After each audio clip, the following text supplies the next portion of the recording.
Good evening. As France marks 10 years since the 2015 attacks, the city of Paris has paused to reflect, honouring the victims, recognising the survivors and acknowledging the bravery of the emergency teams who responded that night.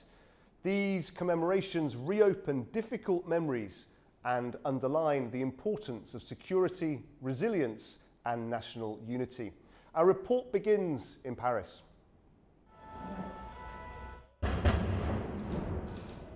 France is marking 10 years since the 13th of November 2015 attacks in Paris that killed at least 130 people and injured hundreds more. The string of coordinated attacks struck multiple locations across Paris, including the Bataclan Theater, several cafes and restaurants, and the Stade de France Stadium. Leaving the city in shock, Islamic State claimed responsibility for the assaults, stating that they were a response to France's military actions against the group in Iraq and Syria. Emergency services worked through the night, rescuing survivors, treating the wounded, and recovering victims.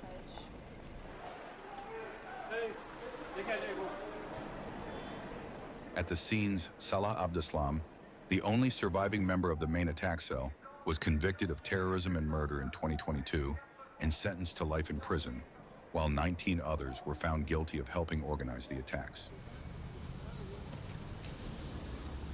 Over the past decade, France has strengthened counterterrorism measures and established permanent memorials at the sites of the attacks.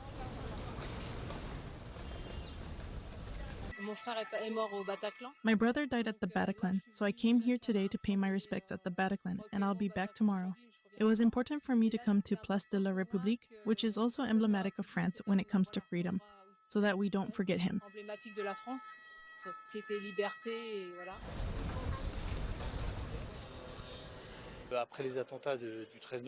After the attacks on November 13th, it's true that there was a lot of fear among the population. To be perfectly honest with you, everyone was suspicious of each other, but it's true that in recent years, things have calmed down a bit. So we're really trying to ensure that we can connect with the population and really make sure that we're all sharing this together. The Eiffel Tower was illuminated in the colors of the French flag, reflecting both the city's resilience and the enduring personal impact on families and survivors. Now, France has seen a steady rise in incidents affecting Muslim communities over the past decade, reflected in both individual attacks and political controversy. Well, the pattern began in 2015 when Islamophobic acts spiked after the Paris attacks, including a prayer hall being stormed and Quran burning in Ajaccio. In 2016, bikini bans highlighted growing pressure on Muslim women. By 2019, violence escalated with the Bayonne mosque shooting, prompting nationwide marches. In 2020, incidents rose 53% year on year, and in 2021, figures remained high alongside new legislation and the closure of several Muslim NGOs. Between 2022 and 2024, annual totals stayed in between 173 and 242 cases, but in early 2025, incidents increased by around 72%, coinciding with the fatal mosque stabbing of Abu Bakr Cissé and widespread protests. Well, in recent months, activists and community leaders have gathered in Paris to confront what they describe as a growing wave of Islamophobia across the country. A meeting held in Paris brought together activists, educators and religious figures to address what they say is an alarming rise in Islamophobia across France. Organised by the Collective Against Islamophobia, the event focused on discrimination faced by Muslim communities in areas such as sports, education and public services. Speakers highlighted how restrictive policies, including bans on religious attire in sports, are pushing Muslim women and girls out of participation, even at amateur levels. They also pointed to increasing hostility on social media and in schools, where efforts to foster inclusion have often been met with backlash.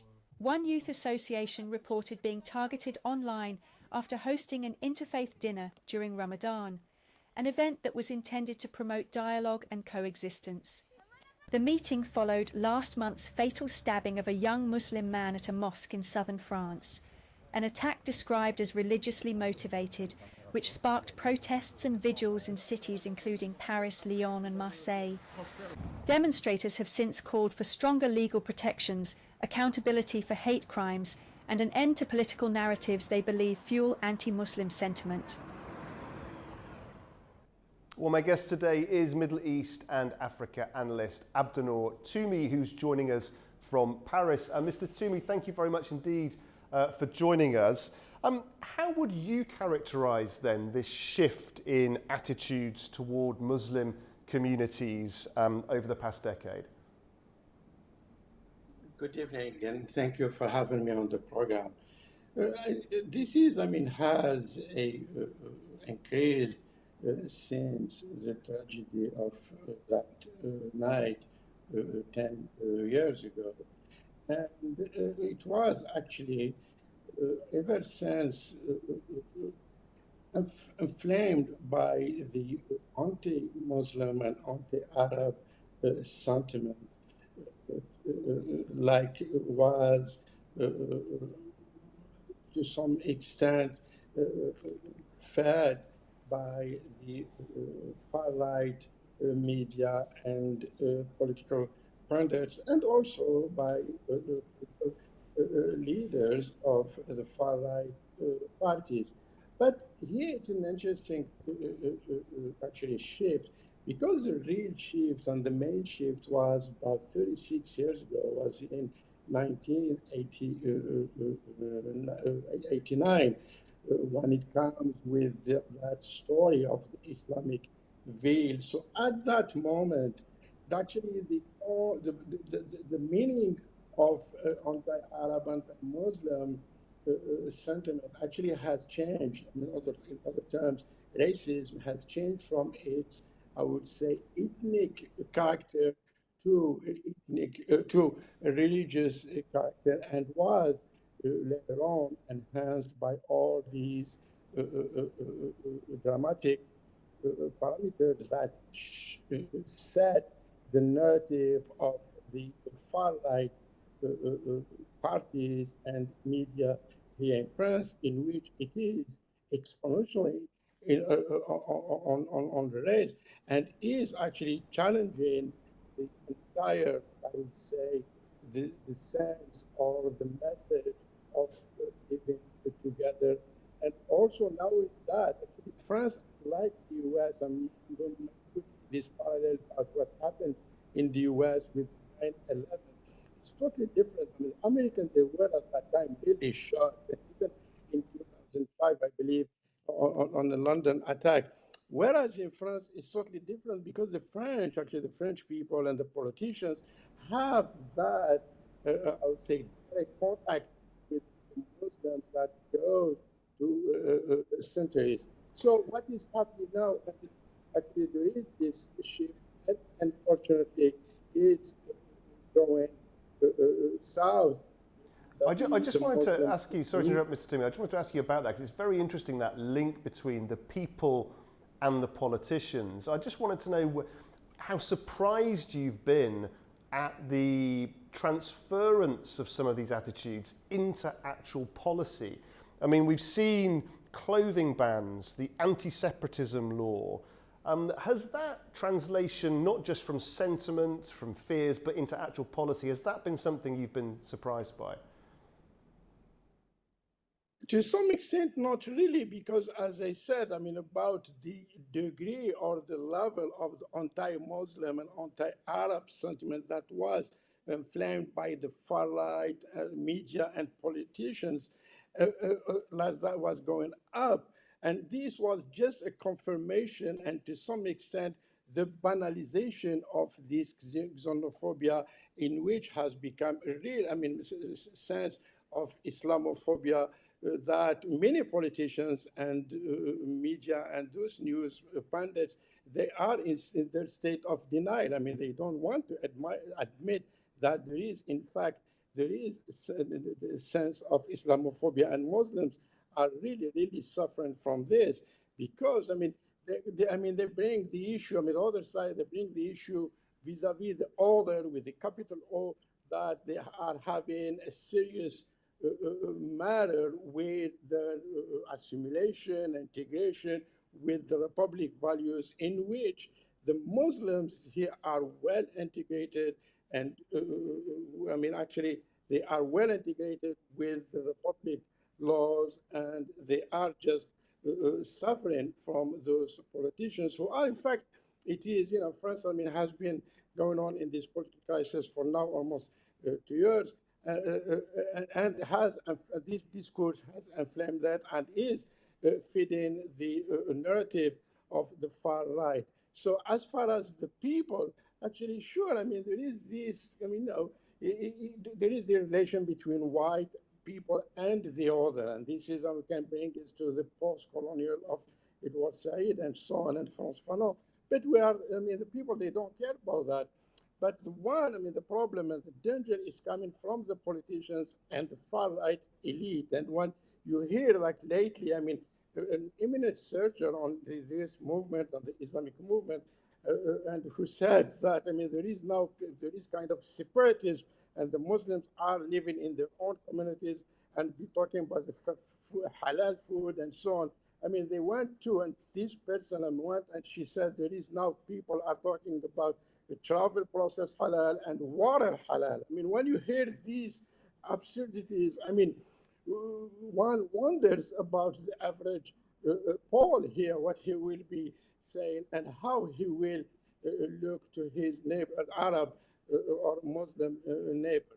But I mean, after all this, the Muslims are well integrated here, and sure, they are aware and they are anxious about the future of their children, and about all, like you stated in the reportage, about all those new laws and measures that are, toughening their movement and like kind of targeting them and making them are the boogeyman of the French malaise.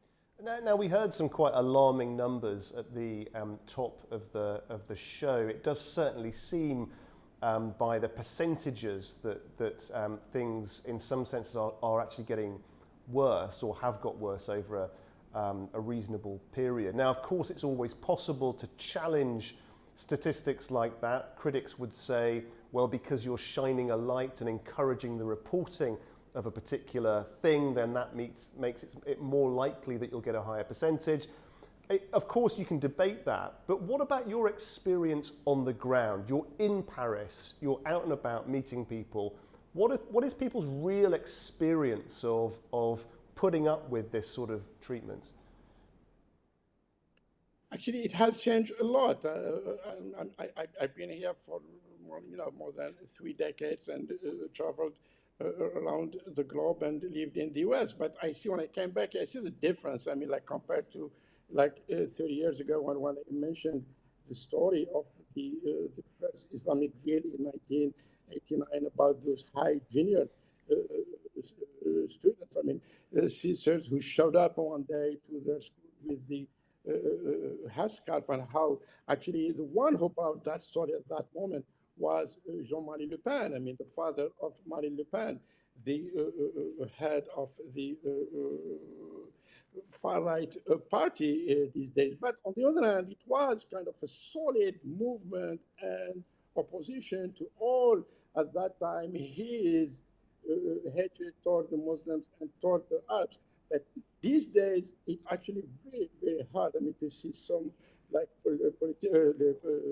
leader, politician or in media to challenge those, I mean, these discourse. I mean, just the only one, I mean, to be fair to these left party of La France and Insoumise and both France, I mean, who are totally, I mean, challenging them. But on the other hand, they are paying a heavy price for being labeled pro-Islamist, pro-brotherhood, and anti-Semitic and Semitic and so on. So there is this change, but the question is about the media who have been actually banalized this issue and made it, as if it's a normal thing to bash the Muslims and the Arabs. Whereas, I mean, they have like solid relationship And this relationship, kind of a social fabric, and to some extent, a social cultural fabric that goes back to decades. This is actually the key here in this equation, where the far-right parties and media, they don't want to see this, what they call it, an multiculturalism. They fight the multiculturalism like we see in the UK or in the US, for instance. How significant was the reaction to the killing of Abu Bakr Sise? And what, on reflection, does that tell us, do you think, about the current climate? Actually, it was, again, a shock for the Muslim community, and who have this Muslim community. Unfortunately, it's not that united. When we speak about the Muslim community, we have to pluralize the community, its communities. For, ethnic reasons and nationalistic reasons. But the entire Muslims, they were totally shocked when they saw that scene happened or took place inside a mosque, and where the interior minister, who belonged to the far-right party, didn't show any, I'm not saying empathy, but also just to make a statement. It took him like almost 48 hours to make a statement. And by the way, he didn't like or accept the term used by the left parties at that moment. And the Muslim community leaders who did condemn strongly that coward act for being an Islamophobic act. So it was really a shock.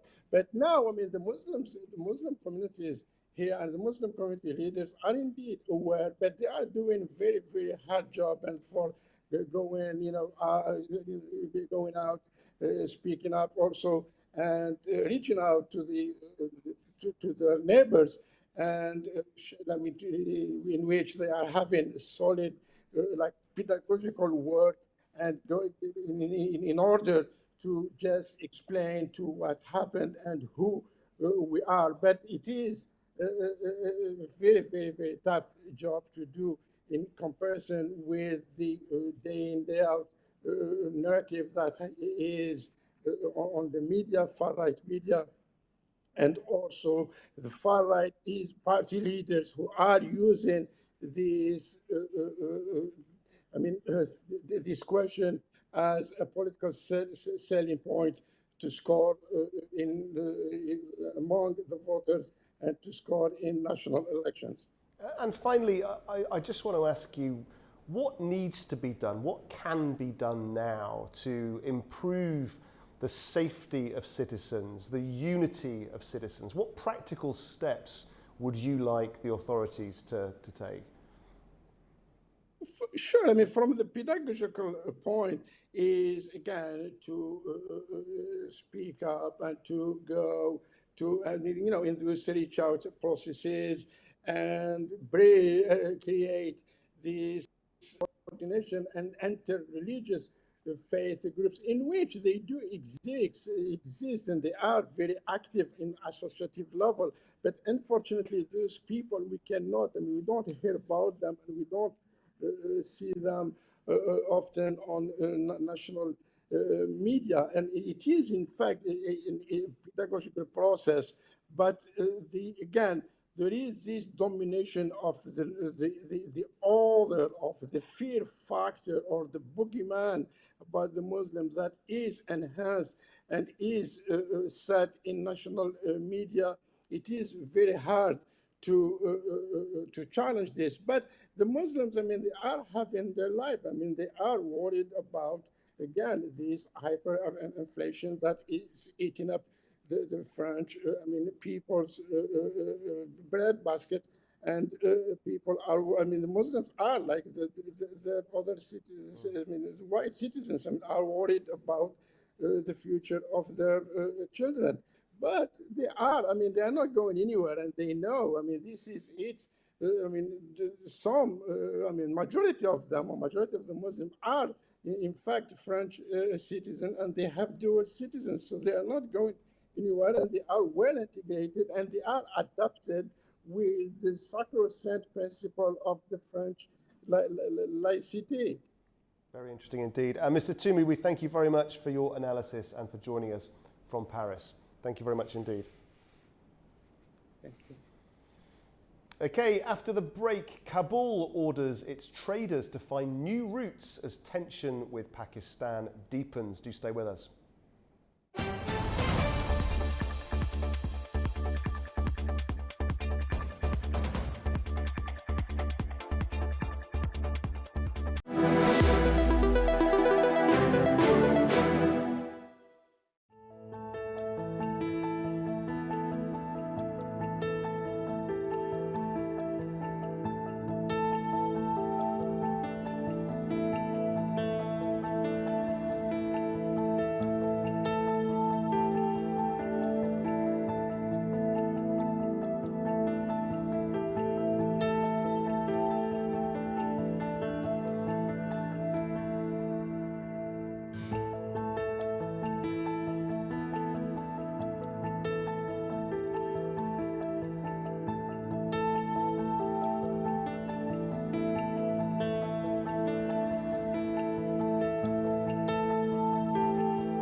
Inside Politics delves deeply into the heart of global issues shaping our world today.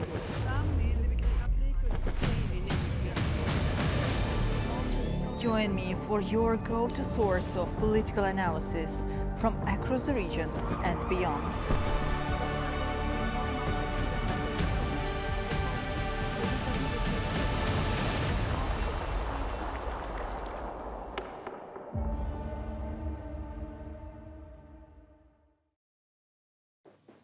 What is power? Has leadership truly evolved, or are the old rules of geopolitics still pulling the strings behind the scenes? Who is really powerful? And what makes people feel powerless?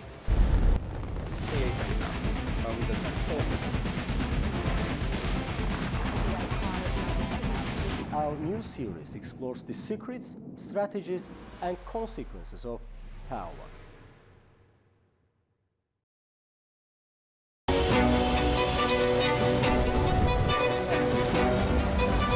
It's often said the world never sleeps, but who's ready to wake you up with all you need to know about what is happening across the globe and in the region?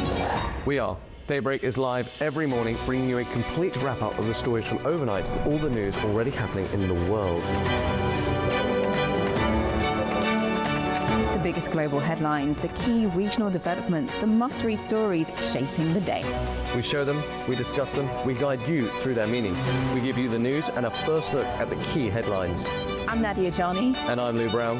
Join us, it's Daybreak here at AnewZ.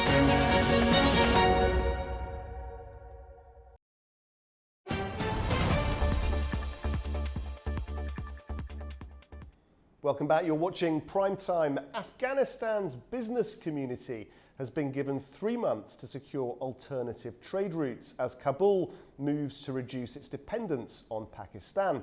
Now, Islamabad insists the shift will help curb militant activity it blames on armed groups operating from Afghan territory. The announcement comes against the backdrop of a steady breakdown in trust between the two neighbours. Our correspondent Tamim Bahis has more now from Kabul. In Kabul, the Deputy Prime Minister Abdul Ghani brother delivered a blunt message to Afghan industrialists and traders. Speaking at a high-level meeting, he said the time has come for Afghanistan to shift course. Brother accused Pakistan of repeatedly blocking key trade routes and using commercial and humanitarian channels as political leverage. Action, he says, have damaged traders on both sides of the border. He stressed that Afghanistan can no longer afford this vulnerability, especially as cross-border tensions continue to rise. The Deputy Prime Minister also took aim at what he called the influx of low-quality medicines imported from Pakistan, claiming it is costing Afghanistan hundreds of millions of dollars each year. He urged pharmaceutical importers to immediately begin sourcing products from alternative markets. In a rare and firm declaration, Brother said Afghanistan will no longer intervene on behalf of traders who choose to continue importing or exporting goods through Pakistan. Traders with existing contracts in Pakistan have been granted a 3-month window to wrap up their dealings there. This shift marks a major moment in Afghan-Pakistan relations. Afghanistan has long relied heavily on Pakistan for access to ports and markets. But with diplomatic strains intensifying, Kabul is signaling a decisive turn toward new trade corridors. Tamim Bahis in Kabul for AnewZ. Joining me now to discuss this further is Davisha Pant, a political analyst in London. Davisha, thank you very much indeed for joining us on PrimeTime. Interesting decision this. How do you think it's going to reshape the geopolitical balance between Kabul and Islamabad? Well, thank you for having me here again. First, Afghanistan's move to find alternative trade route is a big shift in the regional power equation. For a decade, Pakistan has been Afghanistan's main transit route. Around 40% of Afghans' export and 60% of the imports move through Karachi and Torkham routes. This gave Pakistan a strong leverage over Kabul's economy and politics. Now, by turning towards Iran's Chabahar port, and Central Asian routes via Turkmenistan and Uzbekistan, Afghanistan is effectively diversifying this dependency. It reduces Islamabad's influence and signals that Kabul wants to act more independently in both trade and diplomacy.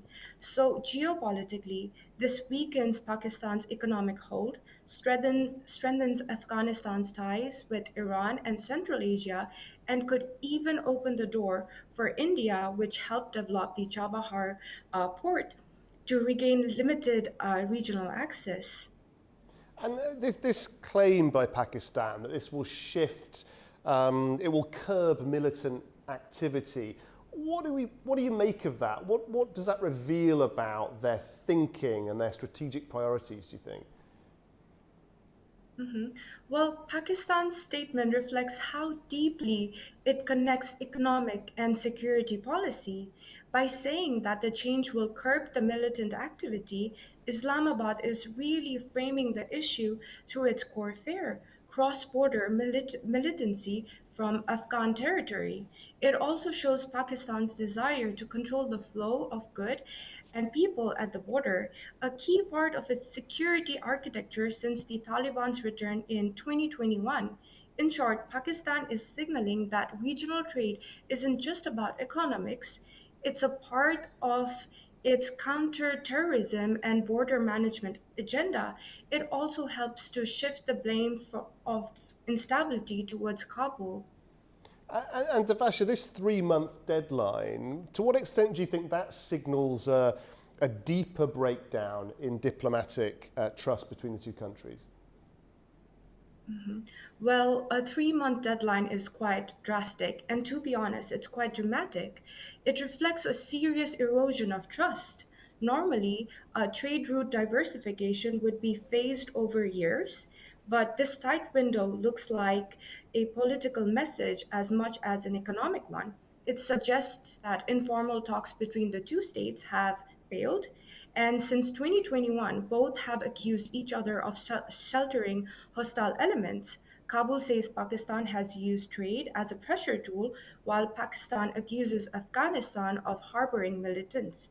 So this deadline is both symbolic and in a way strategic, a warning shot that Afghanistan no longer sees Pakistan as a reliable partner.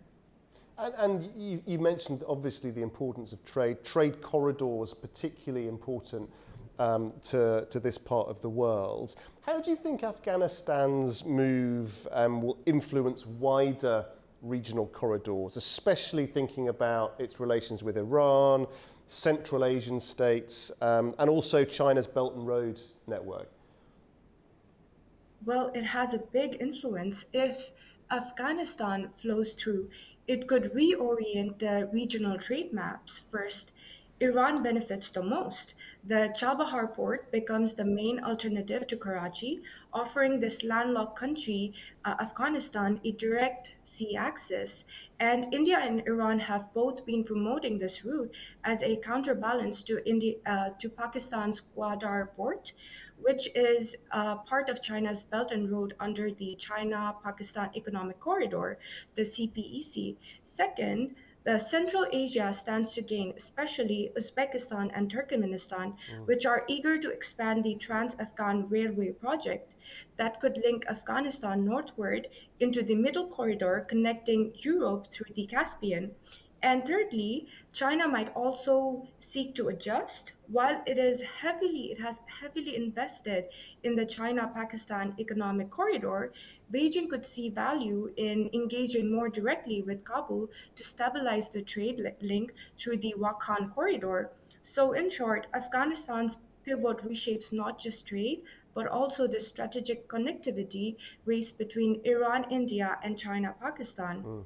It's very interesting, and you know, you can imagine many consequences to Afghanistan diversifying away from Pakistani transport routes. What do you think the main geopolitical consequences would be of that happening? Well, in a long run, this could significantly reduce Pakistan's traditional leverage over Afghani politics and trade. It might push Islamabad to rethink its Afghan strategy, especially its dependency on border control and political influence. For Afghanistan, greater trade diversification could mean economic resilience and diplomatic autonomy, opening doors for deeper partnership with Iran, India, and Central Asian state. Of course, the challenge remains. Afghanistan's infrastructure is still developing, and Iran faces US sanction, which could limit the scale of cooperation. But if Kabul manages to stabilize these alternative routes and build a strong custom and logistics system, Afghanistan could shift from being seen as a landlocked constraint to becoming a strategic connector linking South, Central, and Western Asia in new ways. But of course, in short term, retouring trade takes a lot of time and money, and Pakistan's port and road are still the fastest for many Afghan goods. Using Iran's Chabahar or Central Asian routes means higher transit cost, custom coordination, and also maybe political uncertainty. So politically, if the implementation fails, it might expose Afghanistan's limited capacity and hurt business confidence. But even at those costs, the move signals a long-term intent to build economic sovereignty and to reduce political vulnerability. Devasha, we thank you very much indeed for your analysis, for joining us there from London. Thank you. Okay, we'll take a short break now. When we come back, Bakhtiar Hassanov will be here with the very latest business news stories of the day. Do stay with us.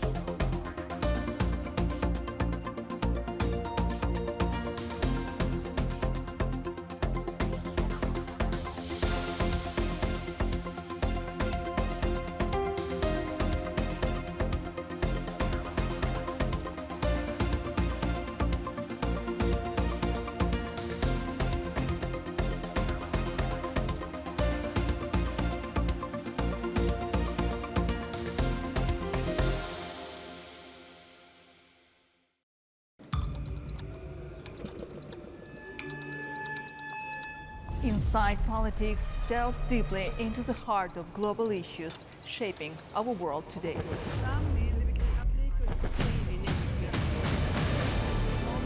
Join me for your go-to source of political analysis from across the region and beyond.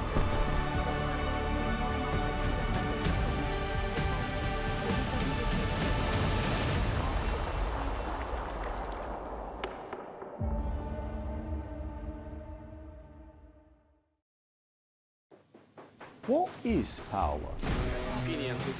Has leadership truly evolved, or are the old rules of geopolitics still pulling the strings behind the scenes? Who is really powerful? And what makes people feel powerless?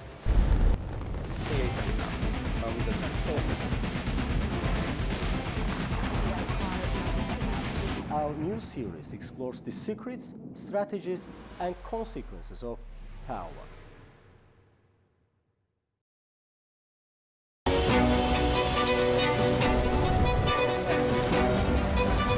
It's often said the world never sleeps, but who's ready to wake you up with all you need to know about what is happening across the globe and in the region?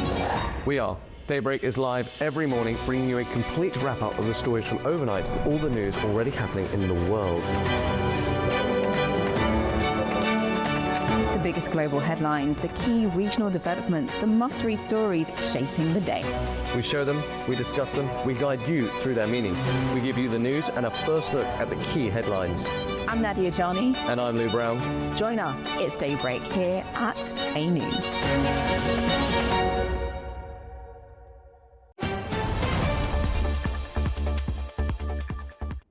Welcome back to Prime Time. Bakhtir Hassanov is here with the very latest business stories. Bakhtir, what have you got for us?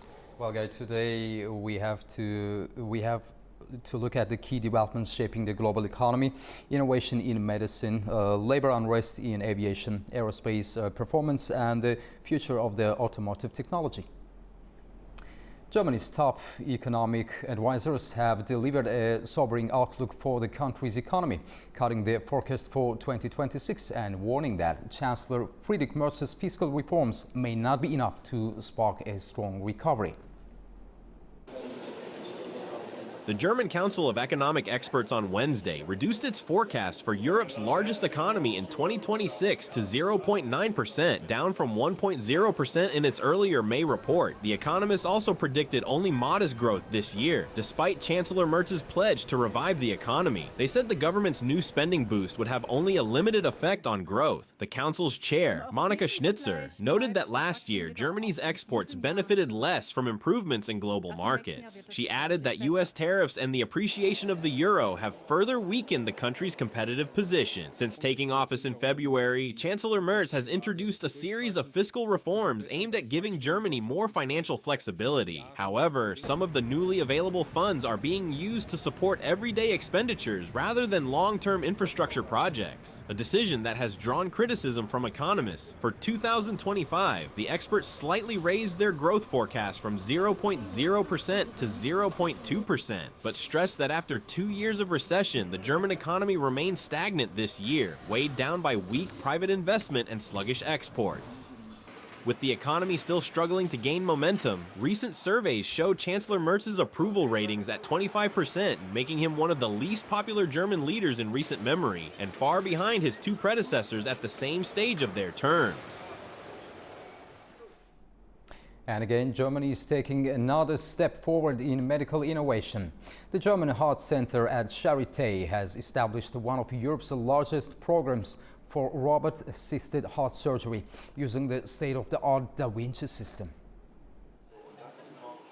The Da Vinci robot is currently used at 2 centres in Germany, with more than 260 operations already performed at Charité. The next generation of this advanced system is expected to be launched next year. Doctors say the technology allows certain patients with valve or coronary heart disease to undergo surgery without completely opening the chest, helping them recover much faster. The robot's arms mimic the precise movements of human wrists, while surgeons control them remotely from a console. To show its accuracy, doctors often demonstrate by moving gummy bears from one bowl to another with the robot's gripper arms. Through this program, the German Heart Center at Charité is preparing for the next wave of technological advances in heart surgery. Now to South America. Pilots for LATAM Airlines in Chile have launched a strike after talks over a new labor contract broke down. The walkout, which began on Wednesday, comes as the union pushes to restore wages that were cut during the pandemic. pilots for LATAM Airlines in Chile kicked off a strike on Wednesday after contract talks with the carrier fell through. The LATAM Airlines Pilots Union said the company refused to extend government-mediated negotiations for an additional 5 days, as allowed by law. More than 460 pilots are taking part in the strike, according to local media outlet Bio Chile. At Santiago International Airport, operations have largely continued without major disruptions, though some passengers expressed frustration over flight cancellations and uncertainty about their travel plans. LATAM Airlines confirmed that several flights scheduled for November 12th and 13th were canceled, but said almost all affected passengers would experience delays of less than a day. The company is offering free flight changes, voluntary trip modifications without penalties, or full refunds. The airline expects its services to return to normal by Friday. British aerospace giant Rolls-Royce is reporting a strong performance this year, defying supply chain challenges and boosting investor confidence. British aero engineer Rolls-Royce has expressed confidence in its full-year forecast, driven by increased airline flying hours and growing orders for its data center power systems.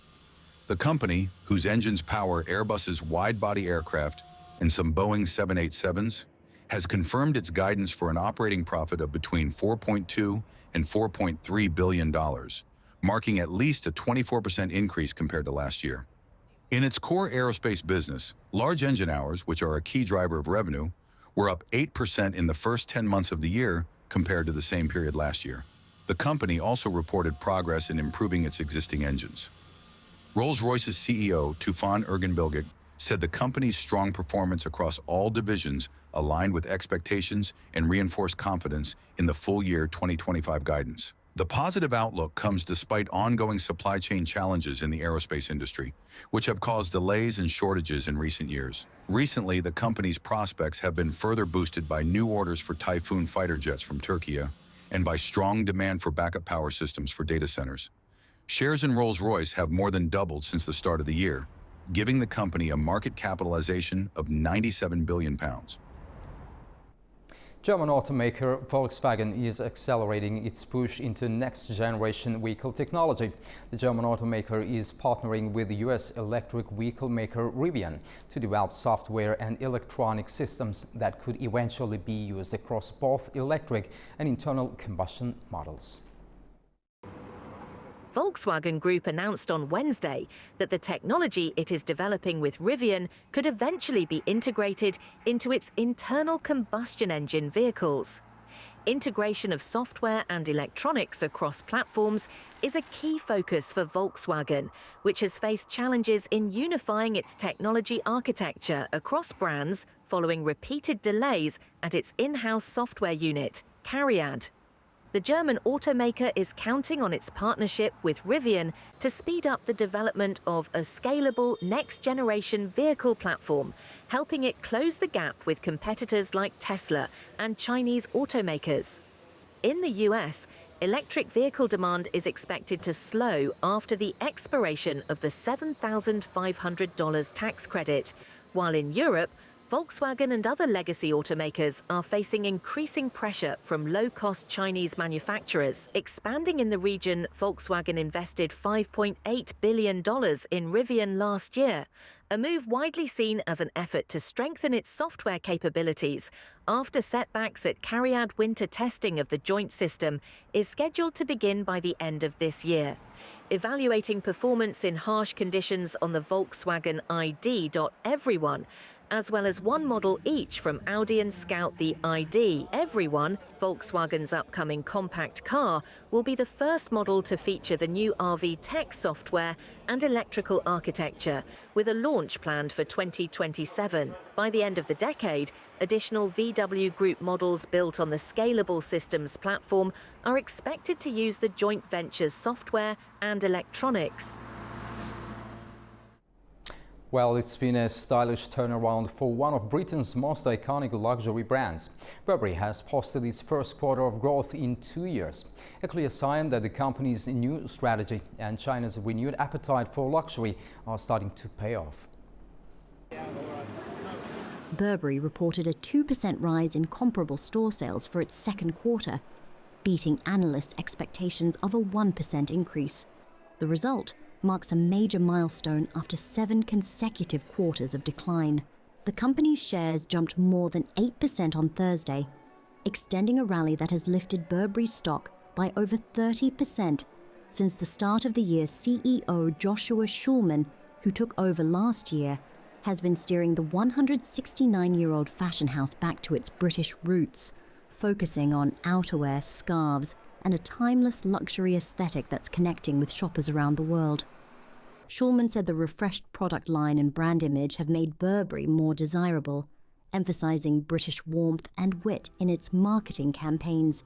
He has also worked to align creative director Daniel Lee's designs more closely with the commercial team.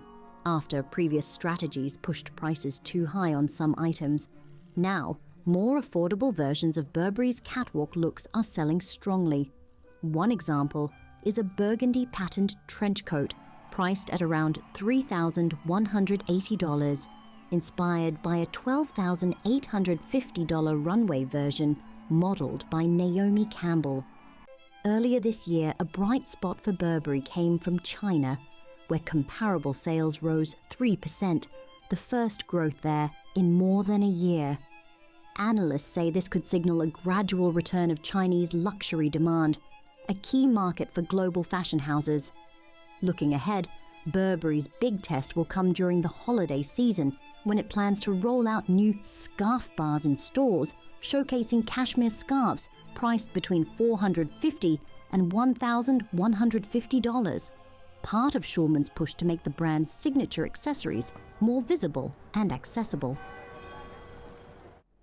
Well, today we looked at Germany's cautious economic outlook alongside its cutting-edge strides in medical innovation, labor tensions in Chile's aviation sector, a strong year for Rolls-Royce, Volkswagen's high-tech ambitions with Rivian, and Burberry's long-awaited return to growth. And now over to you, Guy. Thank you, back to you. Fascinating story that on Burberry. Amazing turnaround. Thank you very much indeed. Okay, after the break, disturbing claims from Bosnia as Italy investigates so-called sniper tourism in Sarajevo. The latest next.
Inside Politics delves deeply into the heart of global issues shaping our world today.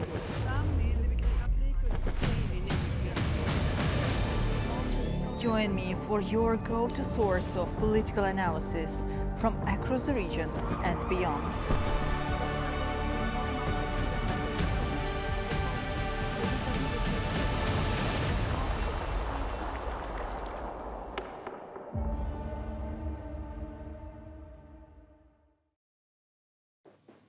What is power? Has leadership truly evolved, or are the old rules of geopolitics still pulling the strings behind the scenes? Who is really powerful? And what makes people feel powerless?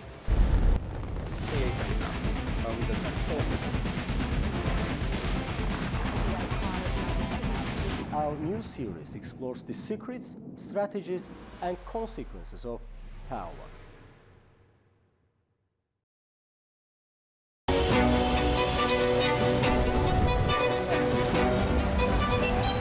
often said the world never sleeps, but who's ready to wake you up with all you need to know about what is happening across the globe and in the region?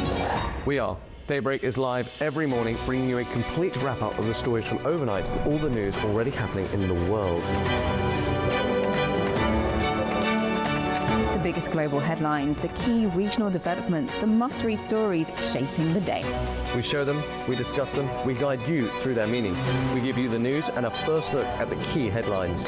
I'm Nadia Jani. And I'm Lou Brown. Join us, it's Daybreak here at AnewZ.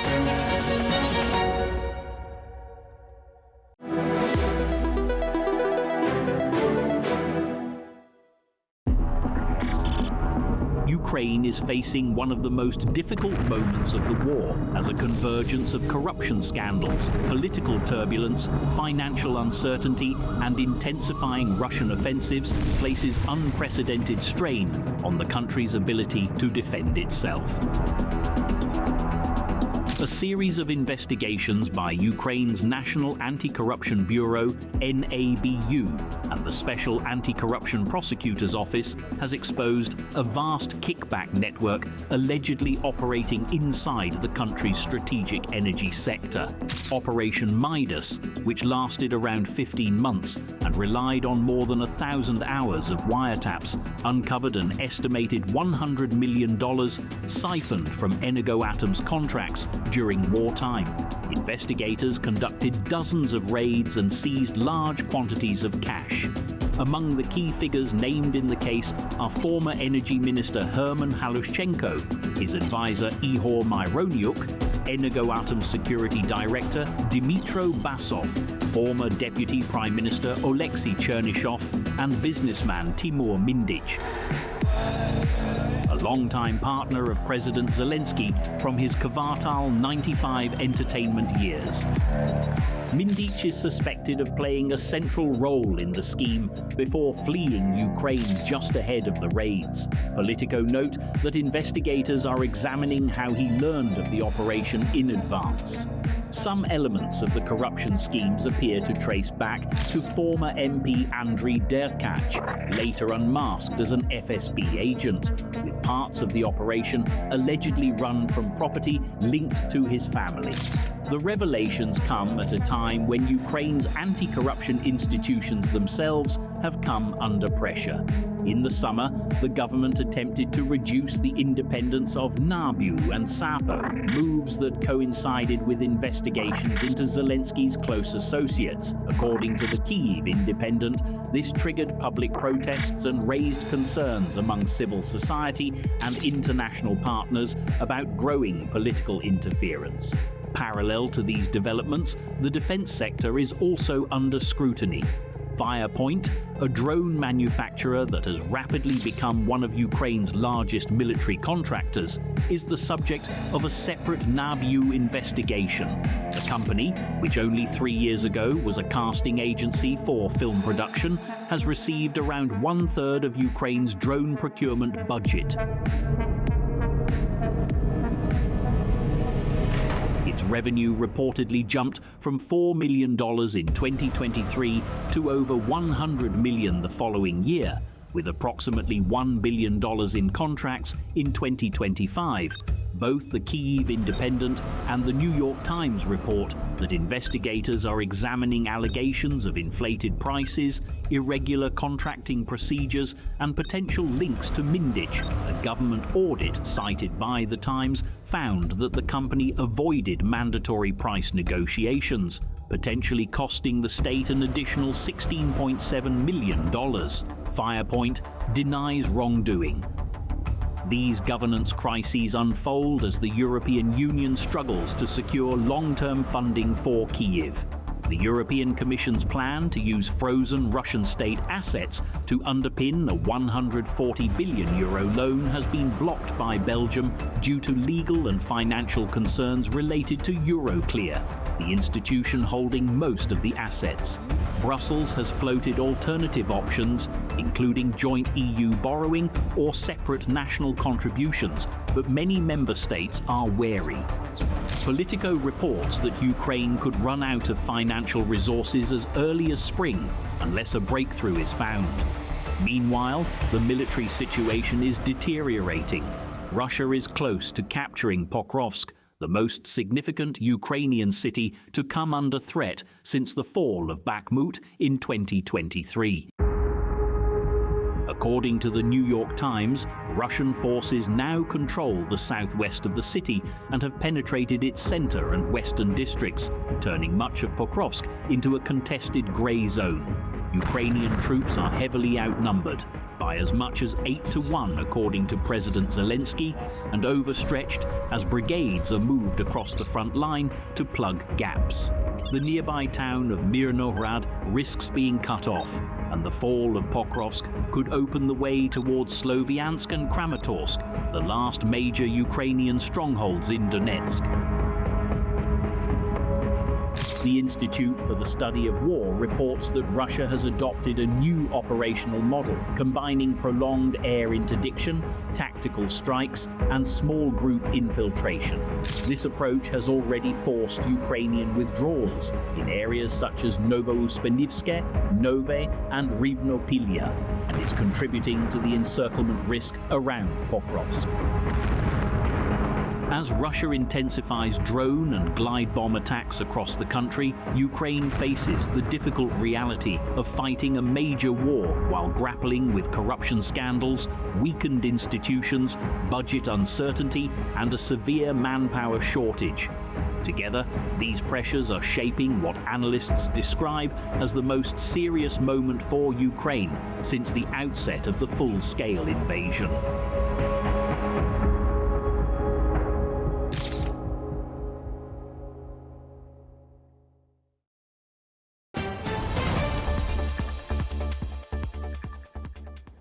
Welcome back, you're watching Primetime. Our next story is very disturbing. Italian prosecutors are examining serious new allegations from Bosnia, centred on claims that foreign visitors once paid to fire at civilians in Sarajevo. Well, the practice has been described as sniper tourism, and the case is now attracting international attention as investigators work to access both the credibility and the scale of what's being alleged. An investigation into shocking claims that Italians paid Bosnian Serb soldiers during the siege of Sarajevo in the 1990s to shoot civilians for fun is currently ongoing in Italy. The Milan prosecutor's office, led by Alessandro Gobbi, is seeking to identify suspects who allegedly took part in the operation. An inquiry was launched after a complaint by Milan-based writer Ezio Gavazzeni and a report from the former mayor of Sarajevo, Benjamina Karic. Gavazzeni said he began collecting evidence after watching the 2022 documentary Sarajevo Safari, which included testimony from a former Serb soldier who claimed that groups of Westerners, mostly Italians, Germans, French and British, paid large sums of money to be taken to the hills around Sarajevo to shoot civilians. According to Gavazzeni, the visitors had no political or religious motives and were wealthy individuals who went there for fun and personal satisfaction. He described them as people fascinated by guns who treated the siege as if it were a hunting trip.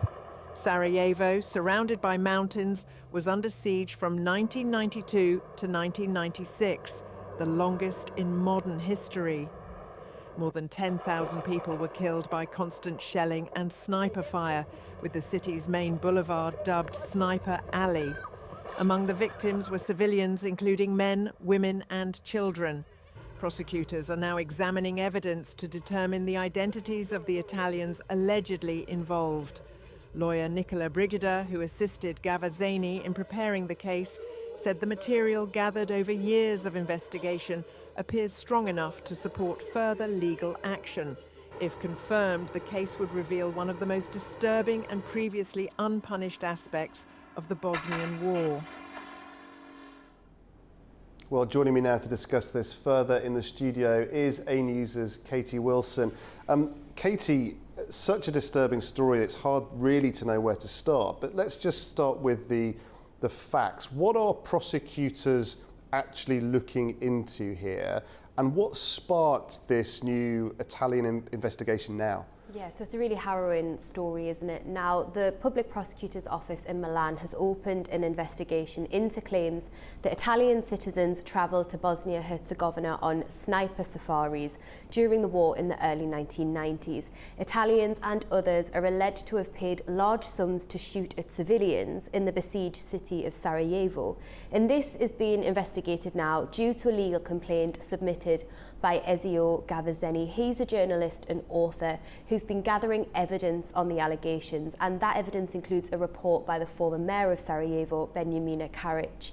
Now, this idea of sniper tourism, it's something that's been rumoured before and it's been talked about, but there hasn't been a formal investigation until now. There was an investigation in Bosnia, but it appears to have stalled. And Gavazzeni said he first read reports about this in the Italian press in the 1990s, but it wasn't until he watched that documentary Sarajevo Safari in 2022 by the Slovenian director Miran Zupanic that he began to investigate further.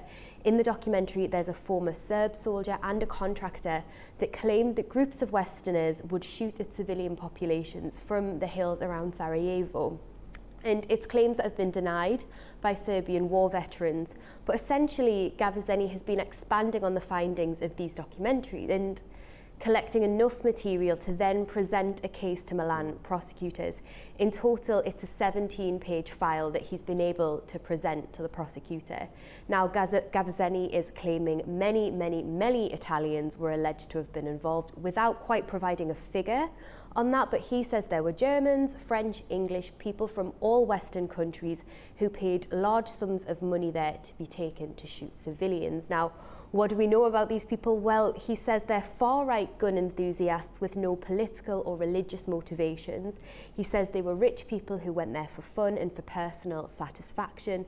We're talking about people who love guns and who perhaps go to shooting ranges or to safaris in Africa. So they're the type of people that we're talking about here. And he claims the sniper tourists would meet in the northern city of Trieste, travel to Belgrade, from where the Bosnian Serb soldiers would accompany them to the hills of Sarajevo.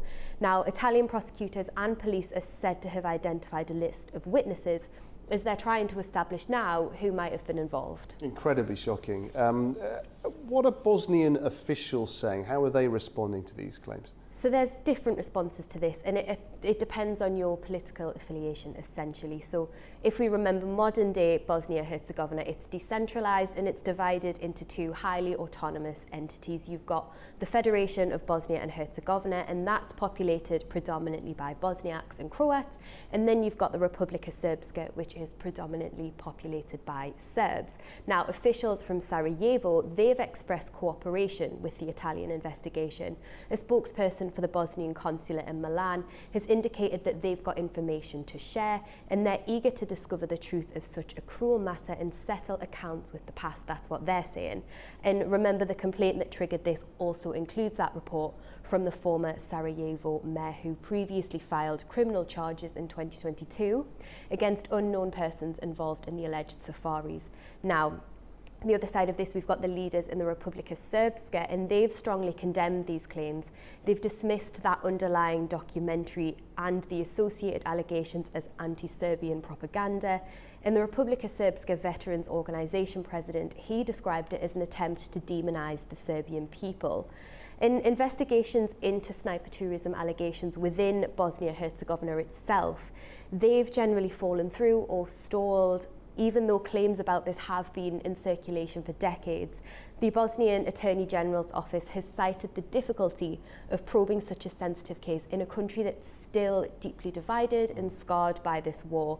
There's concerns within Bosnia about ethnic bias of judges and prosecutors, cooperation from police, and even the mechanisms of witness protection. So that's why we've not seen this internally in Bosnia-Herzegovina being investigated. And the broader Bosnian judicial system, it faces numerous hurdles in prosecuting war crimes like this because you'd have to manage that on a unified state-level investigation, which is difficult. So that's why this is happening in Italy, and Italian prosecutors have requested transcripts from the International Criminal Tribunal for the former Yugoslavia, that's based in The Hague, as part of their current investigation. And this actually involves testimony about tourist shooters from a former US Marine, Baku, back in 2007. Okay, so very strongly different opinions, but what about hard facts? Is there much in the way of incontrovertible evidence yet, on what remains still unverified? So there has been some scepticism about this. Members of the British forces who served in Sarajevo in the 90s, they've told the BBC that they've never heard of any so-called sniper tourism during the Bosnian conflict. They suggested that attempts to bring people in from third countries who'd paid to shoot at civilians in Sarajevo, that would have been logistically difficult to accomplish due to the sheer amount of checkpoints in that area. At the time, British forces served both inside Sarajevo and in the areas surrounding the city where Serb forces were stationed. And they saw nothing at the time to suggest that sniper tourism was taking place. That's what they've said to the BBC. And one former soldier actually went further and described this as an urban myth. And if we take a look at what the ongoing Milan criminal investigation is actually based on, the evidence is made up of testimonies from intelligence sources, a key source being a former Bosnian military intelligence officer who claims that these sniper safaris were discovered in late 1993. And then obviously we've got that 17-page report which builds on news reports from the 90s and witnesses, as well as this documentary Sarajevo Safari, and again that features that Bosnian Serb soldier as a witness. Yeah, tell us about that, because of course many of our viewers might remember Sarajevo Safari was one of the first to highlight some of these allegations. How much of that has made its way into the testimonies that we're looking at today? So actually the testimonies today stems heavily from this documentary, and Ezio Gavazzeni, who's pulled this together, he did read these initial reports in the 90s about sniper tourists, but it was this 2022 documentary that prompted him to conduct this full investigation and file the complaint that's lodged these formal legal proceedings. So a bit more about this documentary. It generated a deeply polarised reaction when it premiered. It premiered as part of the Al Jazeera Balkans Documentary Film Festival back in 2022, and it was said to send shockwaves through the Balkans. It led to strong condemnation from Bosnian Serb media, while being praised as an important film in the Federation of Bosnia-Herzegovina, that saying it exposed a hidden aspect of the Bosnian War. But it's undeniable that this documentary's had a massive impact. It's what prompted the former mayor of Sarajevo to file her own criminal complaint and share her information with the Italian authorities that's contributing to the current investigation now. And the documentary features these key witnesses that are going to be essential to this. So we've got the former Bosnian Serb soldier and a contractor that is claiming that wealthy foreigners paid to shoot civilians. And essentially this documentary's been the catalyst for this formal Italian investigation into the allegations. Now, if we're wondering what happens next, well, the immediate next steps are going to be centred on speaking to witnesses, identifying suspects and gathering formal testimony. And it's going to involve collaborating with both the Bosnian authorities and the International Criminal Tribunal for the former Yugoslavia in The Hague. And the investigation's being led by the prosecutor Alessandro Gobi, and it's expected to continue for some time.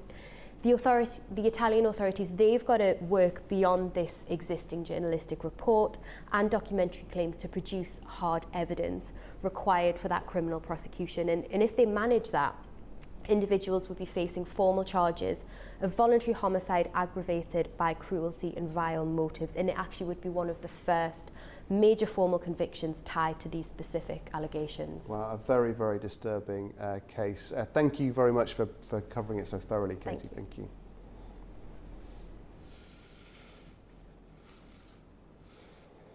Okay, after the break, Iran edges towards an unprecedented water emergency, with shrinking supplies raising concerns that sections of the capital may soon be untenable. Do stay with us.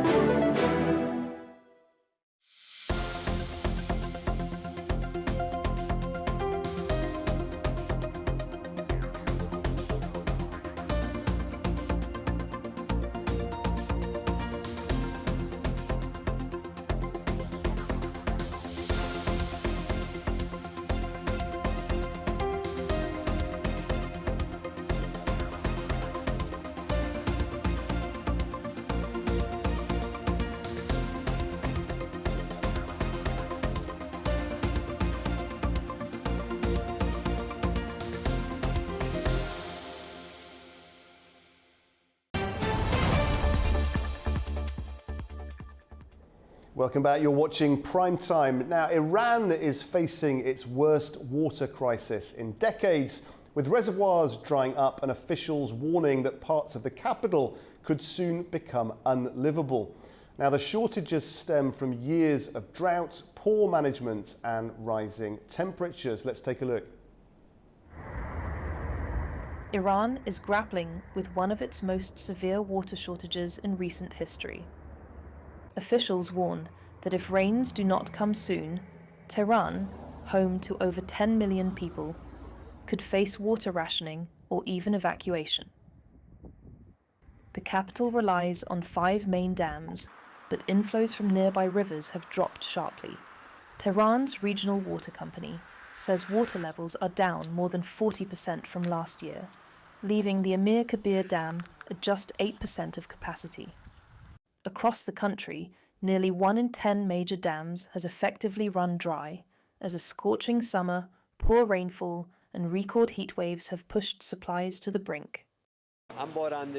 We had neither rain nor enough water, and now finally we can see that the dams are running out of water. They are so empty that you can see the bottom of the dams. It's clear that the dams are no longer sufficient at all. Experts say the shortages stem from a mix of factors: years of below-average rainfall, overuse, and inefficient irrigation practices. Climate change has worsened the strain, with rising temperatures accelerating evaporation and groundwater loss. We must move the cities to the seaside so we can draw water from the sea, and the population should also be moved there, so that water can be taken from near the center of the city. Well, I don't know whether it's scientifically possible or not, but in my opinion, cloud seeding is one of the solutions that should be pursued. Just as many other countries are doing it, I would like for it to be done in our country as well. Authorities are now focusing on short-term solutions to preserve what remains, urging households to reduce consumption and install storage tanks and pumps to prevent severe disruptions. Longer-term plans include improving water efficiency and exploring desalination projects. Well, joining me now to discuss this in more detail is Faramaz Farbod, Professor from Moravian University in Bethlehem, Pennsylvania, USA. Professor, thank you very much indeed for joining us on Prime Time. A mix of factors then we heard there in the report. But how far do you think this current shortage reflects long-term structural weaknesses in Iran's water management rather than just seasonal conditions?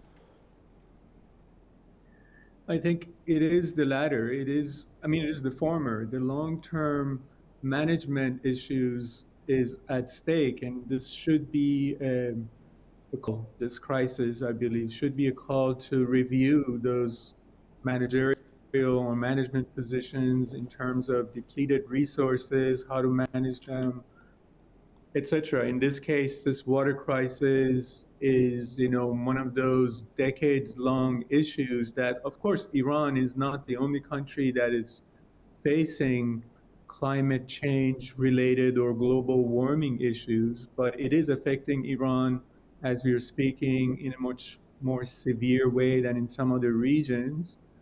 So I think it should be a moment for Iranian officials and authorities to think, obviously, in terms of what they can do in an immediate reaction to these situations, but also think long-term about creating more, let's say, resilience management of Iran's ability to deal with its crisis. And also rethink some of their other policies. Like, 90% of water use in Iran is not based on, let's say, urban consumption by people, but it is used by agriculture. And, part of the rethinking, I think, has to be in terms of, like, how do we modernize outdated irrigation practices, for instance, in agriculture. It also has to rethink dam buildings and redirecting rivers and stuff like that for agricultural purposes. Very difficult to do, Professor, isn't it? Because, of course, every major city wants to thrive, wants to compete with other other major cities around the world to push forward economically. Very difficult to do that and at the same time balance this need for sustainable management of resources. To what extent do you feel that the authorities are getting to grips with that challenge at the moment?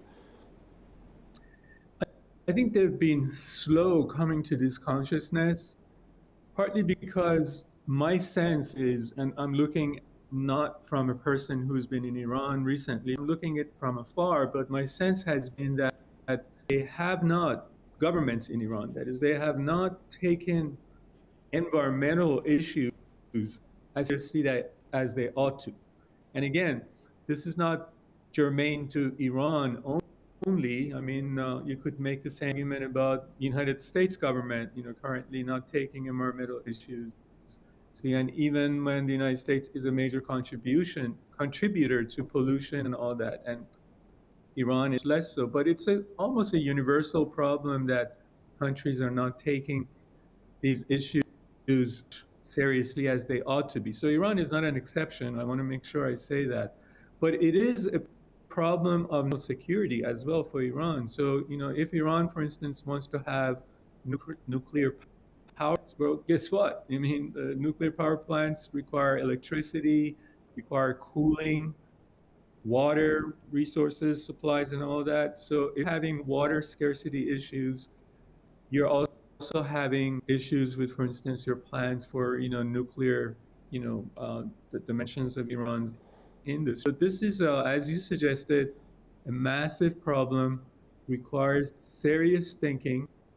I would even suggest to the government, and authorities to have conferences, organize, experts to come from abroad, not just from Iran, to benefit from experiences of other countries, what has worked, what hasn't worked.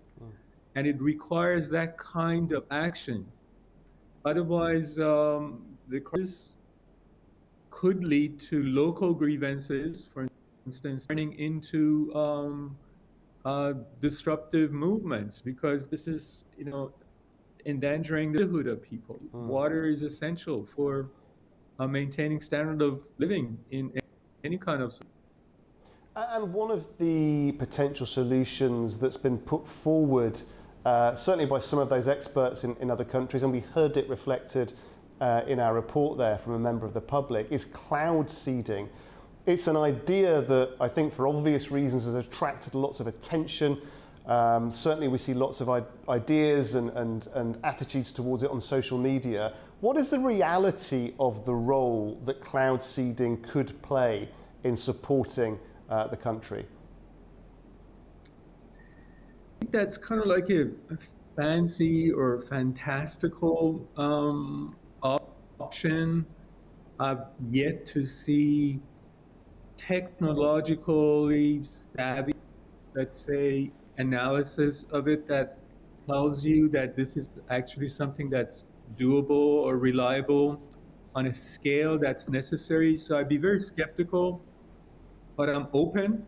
I'd be open to it, and I think the authorities should be open to all technological approaches, but with a skeptical eye, and also knowing how much resources they have available, what constraints they have to deal with. That makes it even more difficult because, as you know, Iran is suffering under sanctions, and partly the reason for not modernizing, let's say, the irrigation system, agricultural setting, is because of that, and partly is because of mismanagement and corruption. You have to be admitting to those things and sharing information with people, with community.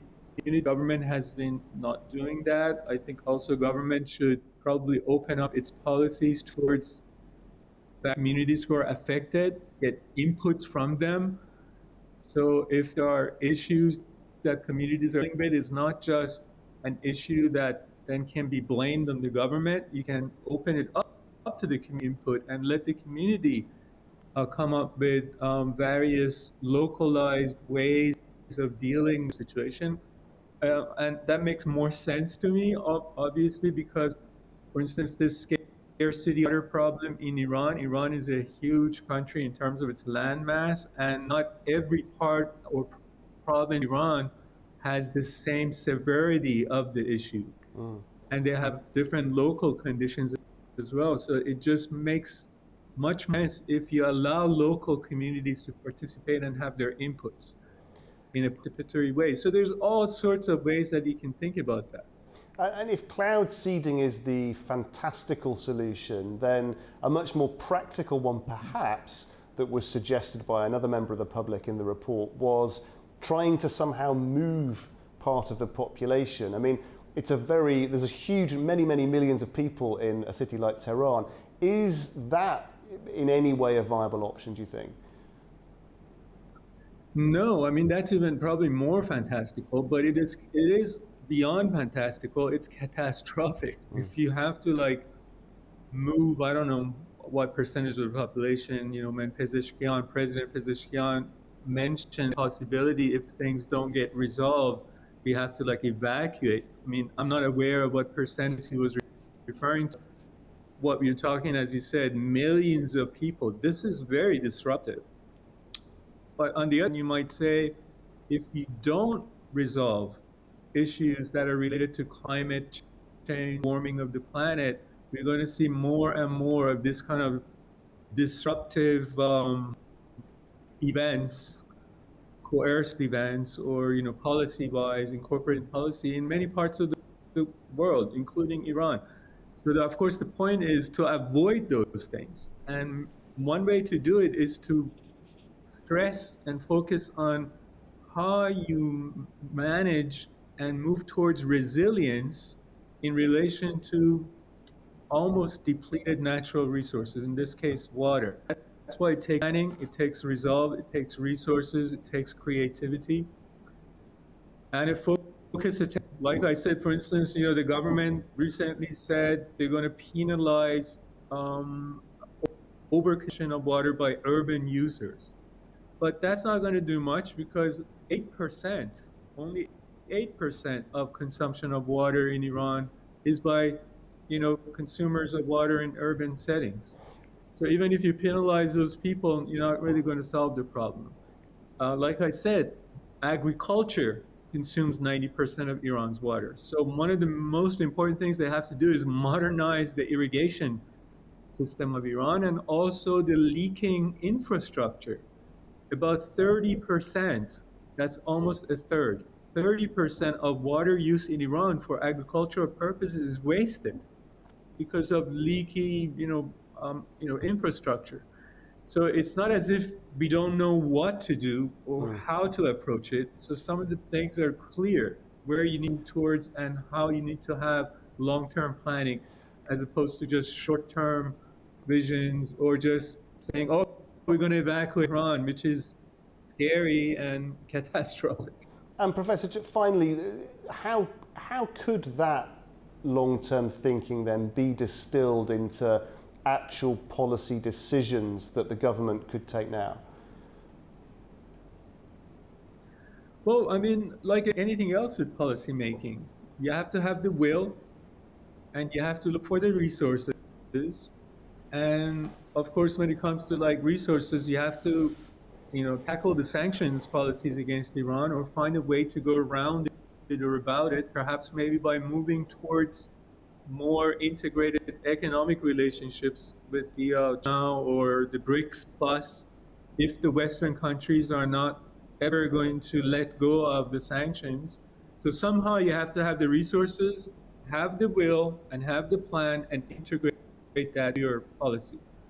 And the more democratized the policy, the more stable the future of the government would be, because if you don't have this democratization of these approaches to climate change issues, as I said, local grievances can turn into disruptive movements inside the country against the government, challenging its legitimacy, unless the people know or feel that they're part of problem solving. And even if they fail to solve the problem in some local areas, at least they know they tried and they were included and participated in the decision makings, and they learn from that. Professor Farbad, thank you very much indeed for your analysis and for joining us. Thank you. Glad to be here. Thank you for having me. After the break, we'll be taking a look at the trending social media stories with Guri Garadagli. Do stay with us.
Ukraine is facing one of the most difficult moments of the war as a convergence of corruption scandals, political turbulence, financial uncertainty, and intensifying Russian offensives places unprecedented strain on the country's ability to defend itself.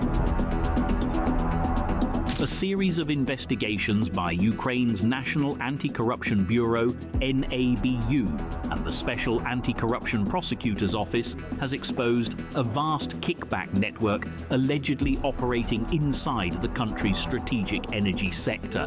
Operation Midas, which lasted around 15 months and relied on more than 1,000 hours of wiretaps, uncovered an estimated $100 million siphoned from Energoatom's contracts during wartime. Investigators conducted dozens of raids and seized large quantities of cash.